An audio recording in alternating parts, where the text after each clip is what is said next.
more people come in, Okay, so just be sure to do me a favor and do the pre-test, and then when we're done, do the post-test. so Right, I have I something to think show that I did all everybody this. did. Okay, are we ready? We'll take one on the back. Okay, here we go. So let's talk about medicines here a little bit. What makes a medicine perfect? Well, if there was such a thing, it would target only the thing that needs fixing. Okay, and we call that selectivity. It does exactly what it's supposed to do. We call that effectiveness. And it doesn't have any bad side effects. It doesn't cause any interactions with anything. Or it's reversible if we take too much. We call that safe. Okay? So we look for selectivity, effectiveness, and safety in a medicine. Okay? And the last thing is that it's cheap. Okay? If we can have those, all of those things, that would be the perfect medicine. Unfortunately, there's no such thing as a perfect medicine. Okay? All right. I wanted to talk to you just briefly about the FDA. Okay? Most medical research is run through the FDA. The FDA requires research to be done on any new medicine that comes out. The average cost of a new medicine that gets to market is $1 billion. Sometimes it's more. All the research. All the research that goes in. It takes. And they still put crap on the market. It takes 6 to 12 years to complete the process of research before a medicine can even be introduced onto the market. Okay, so we have 4 phases. It's a lot of work, a lot of study, a lot of blood, sweat, and tears goes into one medication, which is why they're so expensive. Because if a drug company is going to produce a medicine and they've already spent $1 billion on it, they have to make $1 billion back before they could even break even. Right. Okay, that's the whole point. And the old medicines sort of get cheaper after a while because they've made their money back and stuff. Well, that's part of it, but the other part of it is that their patent runs out. Okay, so once they bring a medicine to market, they have a patent, and that patent lasts for 10 to 25 years, depending on the patent itself and whatever deal they've got going on. Okay, so you've got medicines that have been on the market forever, like lisinopril, for example. Okay, and the patent ran out years ago, so lisinopril is on the $4 list at Walmart. That's what I do. Okay, yeah. $4. Because that medicine's been paid off, patent ran out, every drug company can make it now, there's nothing holding them back. Okay, you have a brand new medicine like Ranexa. Most of you probably haven't heard of Ranexa. Ranexa is a medicine, it's the first new medicine since nitroglycerin to treat chest pain. Wonderful medicine. Here's the catch. I was talking to a patient the other day. Ranexa costs $600 a month. Oh, my. Yeah. So the family, I said, how in the world do you pay for it? They said, we get it from Canada, it's 111 up there. Okay? Expensive. Yes. Yeah. Somehow I think we're being had somewhere, but I'm not sure. Okay? Yeah. Okay. So now, once we get through the test tube part of this test, in the animal testing where they've given it to mice or rats or something, you know, to make sure it doesn't kill them and, you know, do horrible mutations and things.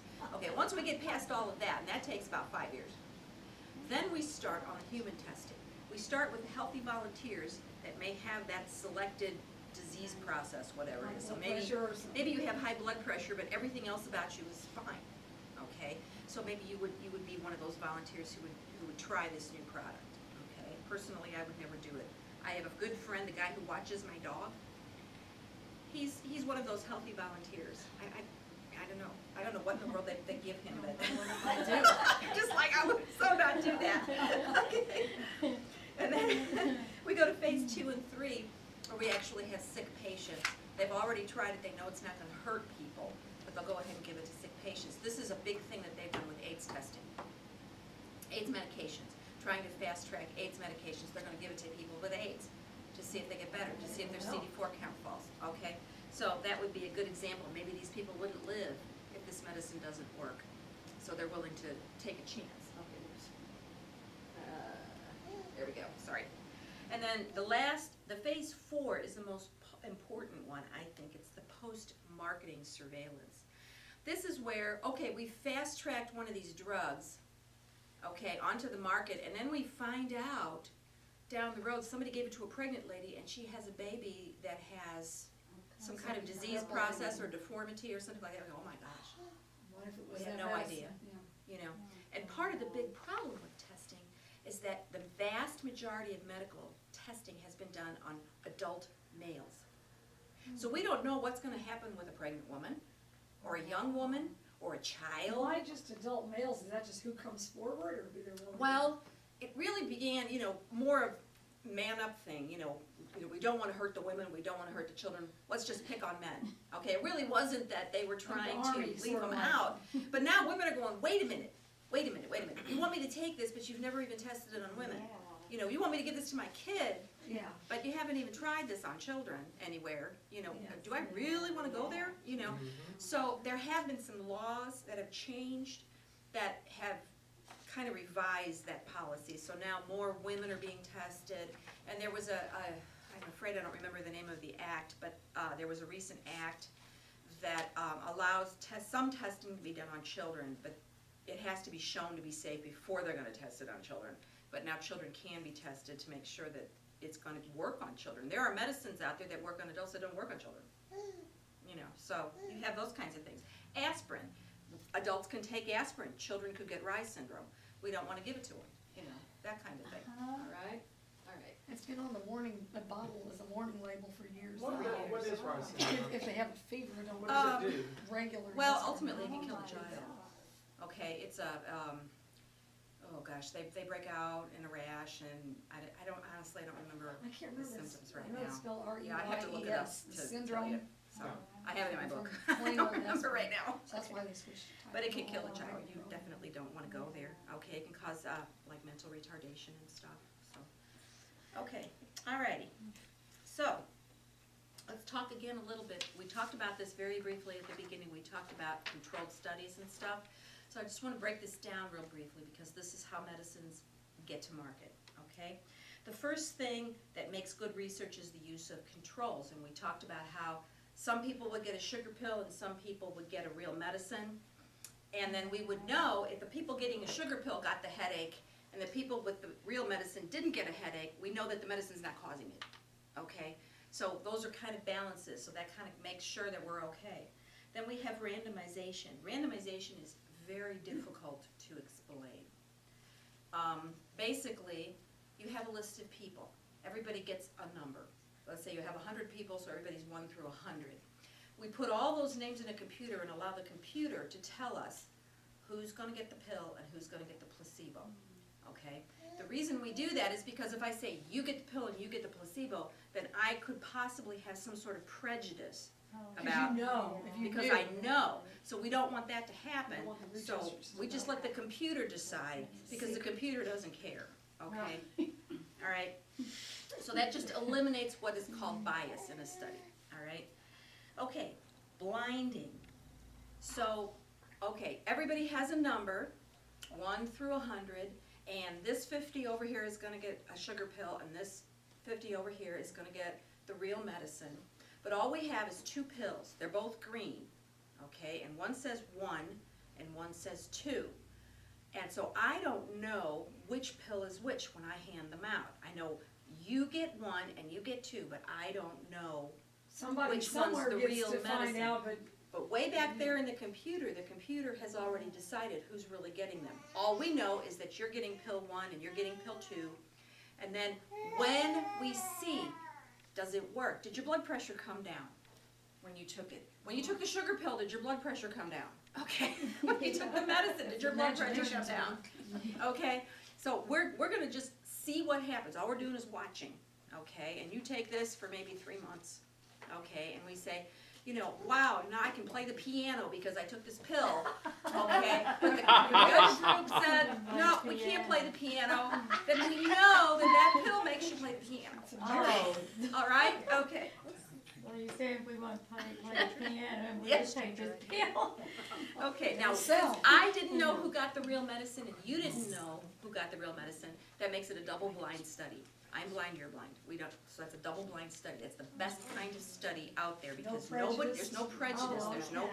bias, okay? Until the end of the test, and then at the end of the test, reveals. we get to open the curtain and see who's behind the curtain.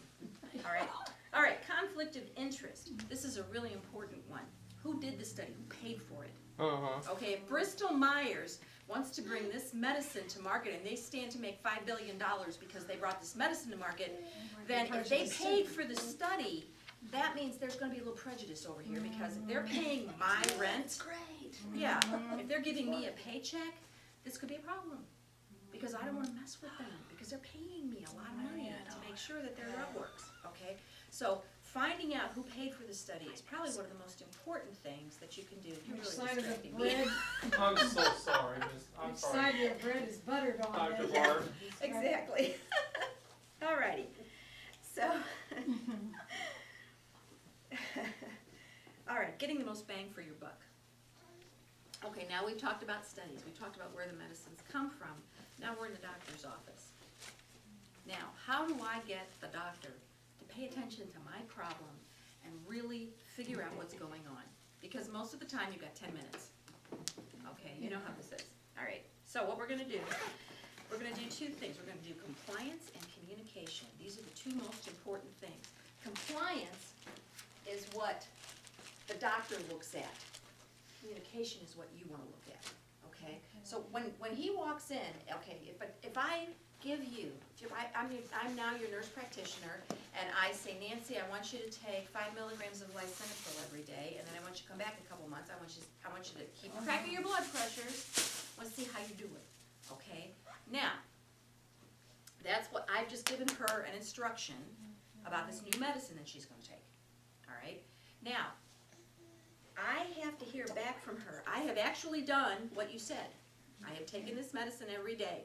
And I kept a record, I didn't do it every day, but maybe 3 times a week, I check my blood pressures to make sure, you know, that I'm not getting too much medicine, that I am getting enough medicine, and this is the result, and you bring this piece of paper back to me.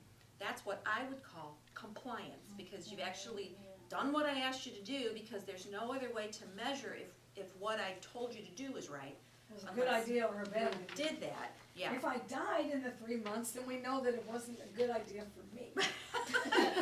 I would have hoped you'd have called the office first. Oh, God. Oh, you're scaring me, okay.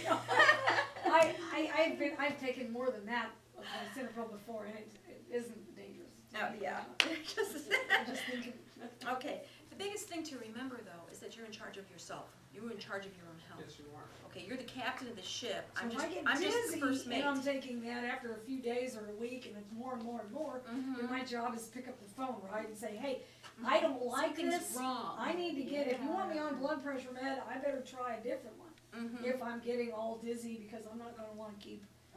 And I think what I'd be secretly tempted to do is just never call them, Mhm. but quit taking it and then not do anything. Mhm. You know, if I don't wanna fight with the doctor, Mhm. I'm afraid they're gonna get mad, so I just won't tell them. I'm Mhm. not gonna call them, but I'm just gonna quit, I'm never gonna go back and take it some more, so, Mhm. so you're talking about. This is part of the problem. You know, if you don't have a good Not rapport good with your communication there. practitioner, yeah, if we're not in communication and we, you know, I haven't made it clear to you, look, you're in charge of yourself. All I can do is kind of give you some instructions, say, hey, try this, do this. I can give you a prescription, but I can't fix you. I don't live with you, I'm not your keeper. You are your keeper. You don't know when I'm dizzy or not. Or not, I'm not there, I don't, you know, so all of these things are gonna really come back on you, and a lot of people have a hard time with that because they look at their doctor like God. He should read my mind, he should know that didn't work good. Yeah, and, you know, practitioners just really aren't. They're not God. Okay, Pause. all right. Pause. Pause. Okay, all righty, communication, be a consumer, very first thing. What does a consumer do? Next question.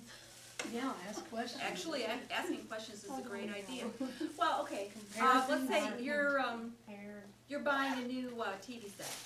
Well, What are you gonna do? Compare. You're gonna compare. The different prices Sure. and how they look and everything. You're gonna look at the screen, you're gonna look at the price tag, you're gonna say, well, that's a good brand, that's not a good I brand. won't fit in my living room. Yeah, okay, this is exactly what you need to do when you're talking about a practitioner. You wanna have a rapport with whoever is your practitioner, whether it's a nurse practitioner, a doctor, a PA, it doesn't make any difference. You gotta have some rapport with them, okay?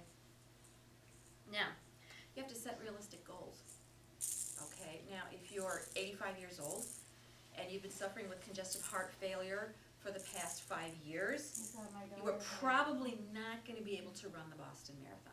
That's probably not a realistic goal. Okay, okay. But maybe being able to walk around the block might be a realistic goal. Good goal. Okay, so finding realistic goals for yourself, okay? And like you said, ask questions. One of the best things you can do, when the question comes to your mind, you have a pad of paper, you write it down. When you do finally go to the doctor, you just rip the piece of paper off, take it in, okay? Yeah, I've been meaning to ask you this. exactly. And then do your homework. The doctor gives you a new medicine, you just don't go home and say, okay, I'll take this. And maybe you're on 6 different herbals, and oops, maybe you're gonna have an interaction. Yeah.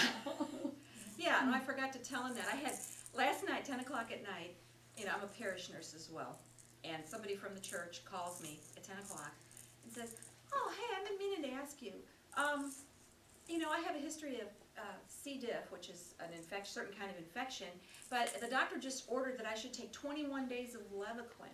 And I said, first of all, that's an excessive amount, and second of all, that's probably gonna throw you back into C. diff if you do that. I said, so you really don't wanna do that, why don't you take it for 7 days and see how you're doing? And I told her some herbals she could take with it that might keep that under control.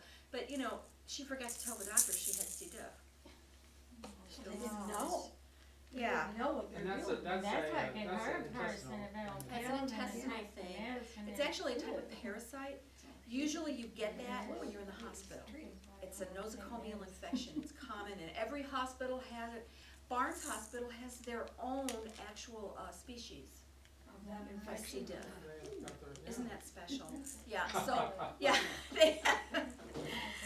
So, these are all things that you have to really think about. So, and I'm glad she called me because maybe she would have done what the doctor said and ended up back in the hospital. So, okay, alrighty. Your lifestyle equals your outcome. Okay, it's your choices, your lifestyle, your decision. Alrighty. So, again. Look like It's the what's for M&Ms. dinner. Yes. M&Ms after all different colors, which one she likes. It's pretty. Yeah. Now, I know Karen probably feels like she's on a lot of medicines, but I've had patients that are on 35 different medications. Oh, Lord. Okay. Melissa used to be And on we the haven't third started test with the today. vitamins yet, Right, this is just- Okay, yeah, that's an awful lot. Again, herbs are drugs. Okay, we know that. Herbs can interact with your medicines, and foods can interact with your medicines. How many of you heard about grapefruit juice? You betcha. Yeah. You Don't can't tell me have it. anything about it, is that what it is? There are several drugs, long lists of drugs. I'll show you a list I got. I don't know which one of hers it was, but you might, I don't know which one. But don't She's- they tell you that when you take She medicine? knows she Don't- can't have don't grapefruit. Drink grapefruit juice with this medicine, Mhm. you know? But Yeah. you If gotta you're read on the it. list, most of us just, Just, we whatever. just take the medicine and don't read the list of, things. Don't. Yeah. So, it's just one example. There's another class of medicine called MAOIs. It's an antidepressant. It's a whole list of food you can't eat with that. So, you just have to be careful. You just have to really do your homework. You really have to pay attention. So, okay. And so the rest of the time, we're kind of done with this. Just want to take time to fill out med lists or do whatever you need. He didn't So we're bring done. ours, but like I We're said, done. I don't know about, he's on temporary stuff. Temporary stuff. Yeah. Like finishing an antibiotic or something like that, Mhm. but I just take my Cinnapron. Don't you think it's a good idea? Some, you're talking about the FDA Mhm. and some of the newer medicines. I don't like to take a brand new medicine. I don't either. First of all, they're phenomenally expensive, and second of all, most of them are fast-tracked anymore. That 1997 bill that changed the way they release medicines to fast-track them, I'm How many sorry. things are we seeing on the television Yeah. that They're says, hurried if into the you market. took Yeah. such and such, Fill in the blank. call Well, Bender and Bender and we will this is get you what in a, Brown and Crouppen. What bothers me is, back in You're August, taking my diet. back in like August, it says, you may wanna use blah blah medicine because it's really good. You ask your doctor Yeah. about prescribing this because it's really good. And then Yeah, make you- 6 months later, it says, have you taken blah blah blah? Or Yeah. have you or a family member experienced death? Because I'm like, if I have experienced death, I'm not hearing this commercial I Oh saw. my You know, how am I gonna sue the drug company if I've already experienced death. Yeah. But then they go, oh, it may cause your head to fall off. And I'm like, Your head's going to explode or last whatever. August the TV said that I might want to ask my I'd doctor to probably give me die that. right there. And I'm gonna take this. Oh my God. Now, can we do our post test? Please do your post tests and turn them into me.